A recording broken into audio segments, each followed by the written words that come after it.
এগুলো সব কুঁড়ি থেকে কিন্তু ফুল ফুটে গিয়েছে। এদের পরাগ মিলনটা হচ্ছে, সকালের দিকে স্প্রে করবেন না এই অবস্থায়। একটু গাছে স্প্রে করতে গেলাম, মুকুল এসেছিল, আপনাদের বলেছিলাম যে আমি দেখাবো ভিডিওতে। দেখুন এত বাচ্চা বাচ্চা গাছে কীভাবে আমি মুকুল এনেছি দেখুন একবার। আমি বলছিলাম না যে আমার এই ওষুধ স্প্রে করলে মুকুল ভর্তি হয়ে যাবে। আগে ভিডিওতে যারা দেখেছিলেন দেখুন একবার তার প্রমাণ দেখুন। এই দেখুন আটা দেখাচ্ছে, দেখুন কতটুকু বাচ্চা গাছ দেখুন। দেখি আম যে কটা আনতে পারি, এসব গাছে আনা উচিত না, দেখি না ভালো দামি আম দেখা যাক কতগুলো হয়। নমস্কার, আমি কথা দিয়েছিলাম আপনাদেরকে যে আমি ফিরে আসছি মুকুল আসার পরে আমের কি করবেন সেইটা নিয়ে দু চার কথা বলবো।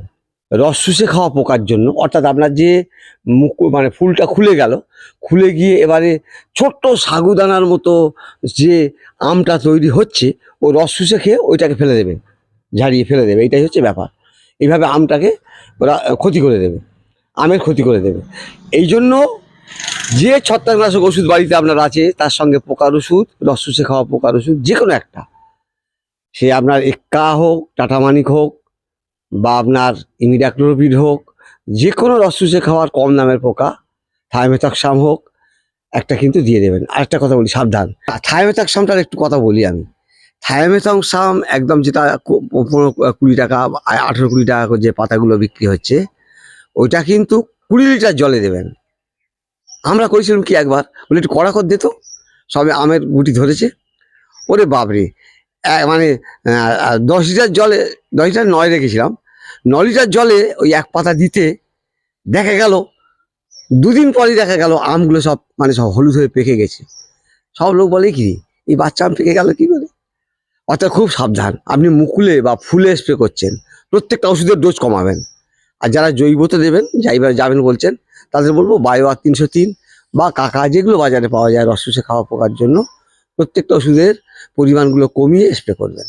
এই ব্যাপারটা আমি কি করছি দেখুন। 5 লিটার জলে 1 গ্রাম দেবো থাইমেথাক্সাম, 5 থেকে 7.5 গ্রাম, 8 গ্রাম দেবো আমি হচ্ছে সাপ পাউডার, আর বোরন দেবো 5 লিটার জলে 4 গ্রাম, একটু কম রাখবো, হাফ গ্রাম 3 থেকে 4 গ্রাম, যাই হোক।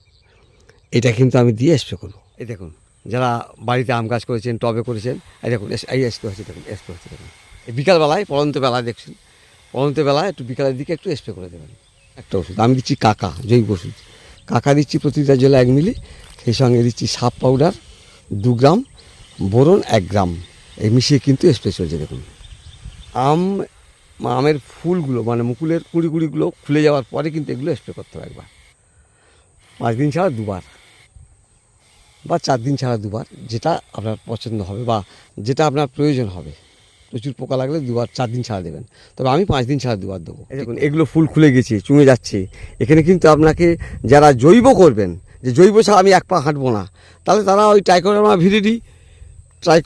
ভিরিডি প্রতি লিটার জলে 4 গ্রাম, আমরা 5 গ্রাম বলি, কিন্তু এক্ষেত্রে ফুলের ক্ষেত্রে 4 গ্রাম, 3 থেকে 4 গ্রাম প্রতি লিটার জলে, 3 গ্রাম বা 4 গ্রাম, সেই সঙ্গে আপনি ওর মধ্যে বায়ো আর 303 1 মিলি জৈব বা কাকা 1 মিলি, সেই সঙ্গে বোরন হাফ গ্রাম মিশিয়ে একবার স্প্রে করবেন। 4 দিন ছাড়া 2 বার, আজকে করলেন আবার 4 দিন পরে একবার করবেন বা 5 দিন পরে করুন। এটা কিন্তু আপনাদের করতেই হবে, তবে মুকুলগুলো এগুলো দাঁড়াবে। আমটা ক্ষুদ্র ক্ষুদ্র আম যেটা হবে, ছোট ছোট, সেগুলো তবে সর্ষে দানার মতো, সেগুলো তবে দাঁড়াবে, নাহলে কিন্তু সেগুলোকেও কিন্তু ওই রস শুষে খাওয়া পোকা নষ্ট করে সব ঝাড়িয়ে দেবে। আর গাছের নিয়ম হলো কি, এই একটা বাচ্চা গাছ, প্রচুর আম যদি আমি ধরাই জোর করে স্প্রে করে, সব গাছ ও রাখতে পারবে না, ও ঝাড়িয়ে ফেলে দিয়ে, প্রকৃতির নিয়ম অনুযায়ী ঝাড়িয়ে ফেলে দিয়ে সুস্থ হবে, অর্থাৎ সব আমকে ধরে রাখতে পারবে না, এটা প্রকৃতির নিয়ম।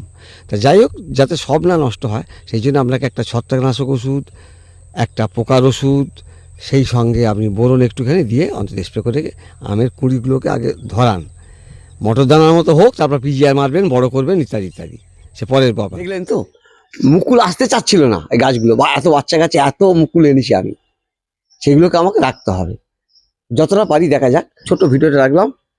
সকলকে শুভেচ্ছা, ভালোবাসা জানাই।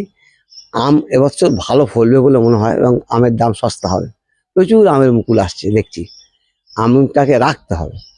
তাছাড়া একদম জল হলো না, মাঘ মাস চলে গেল, ফাল্গুন মাসও আরম্ভ হয়েছে, এখন ঝড় বৃষ্টি বাতার কিছু সম্ভাবনা নেই, ফলে আপাতত এখন দেখা যাচ্ছে আমের খবর খুব ভালো। সকলকে শুভেচ্ছা জানিয়ে শেষ করছি। নমস্কার, ধন্যবাদ।